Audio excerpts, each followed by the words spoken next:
Hi dears, engineering പ്രവേശനത്തിന് +2 മാർക്കും കൂടി പരിഗണിക്കുന്നത് ഒഴിവാക്കാൻ ശുപാർശ. പ്രവേശന പരീക്ഷയുടെ മാർക്കിന്റെ അടിസ്ഥാനത്തിൽ മാത്രം എഞ്ചിനീയറിംഗ് അഡ്മിഷൻ നടത്തണമെന്ന ശുപാർശ പ്രവേശന പരീക്ഷാ കമ്മീഷണർ സർക്കാരിന് നൽകി. സാധാരണ രീതിയിൽ പ്രവേശന പരീക്ഷയുടെ മാർക്കും +2വിന്റെ മാർക്കും പരിഗണിച്ചാണ് എഞ്ചിനീയറിംഗ് പ്രവേശനം നടത്തുന്നത്.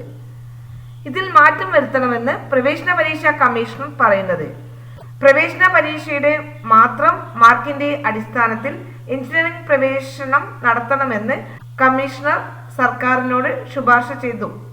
+2 മാർക്ക് എഞ്ചിനീയറിംഗ് പ്രവേശനത്തിന് കണക്കാക്കുന്ന രീതിയിൽ ചില അശാസ്ത്രീയതകൾ ഉണ്ട്. കൂടാതെ ഹയർ സെക്കൻഡറി മൂല്യനിർണ്ണയം കോവിഡ് സാഹചര്യത്തിൽ വളരെ ഉദാരമാക്കിയിട്ടുമുണ്ട്. CBSE, ICSE എന്നീ ദേശീയ പരീക്ഷാ ബോർഡുകളും പല സംസ്ഥാന ബോർഡുകളും +2 പരീക്ഷകൾ റദ്ദാക്കിയിരിക്കുന്നു. ഈ കാരണങ്ങൾ കണക്കിലെടുത്താണ് പ്രവേശന പരീക്ഷാ കമ്മീഷണറുടെ ശുപാർശ. കീമിന്റെ അപേക്ഷ സമർപ്പണം എങ്ങനെ നമുക്ക് വീട്ടിലിരുന്നു കൊണ്ട് തന്നെ സ്വയം അപ്ലൈ ചെയ്യാം. ഇതിന്റെ ഒരു വീഡിയോ നമുക്ക് എങ്ങനെയാണ് ഈച്ച് സ്റ്റെപ്പ് ഓരോ സ്റ്റെപ്പ് വൈസ് ആയിട്ട് നൽകിയിട്ടുണ്ട്. നിങ്ങൾക്കത് സ്വന്തമായിട്ട് ചെയ്യാവുന്നതാണ്. നിങ്ങൾക്ക് എന്തെങ്കിലും സംശയങ്ങളുണ്ടെങ്കിൽ കമന്റ് ബോക്സിലൂടെ ചോദിക്കുക. ഈ ചാനൽ സബ്സ്ക്രൈബ് ചെയ്യാത്തവരാണെങ്കിൽ സബ്സ്ക്രൈബ് ചെയ്യുക. കൂടാതെ നിങ്ങളുടെ ലൈക്കും ഒരു മോട്ടിവേഷനാണ്. ലൈക്ക് ചെയ്യുക, ഷെയർ ചെയ്യുക.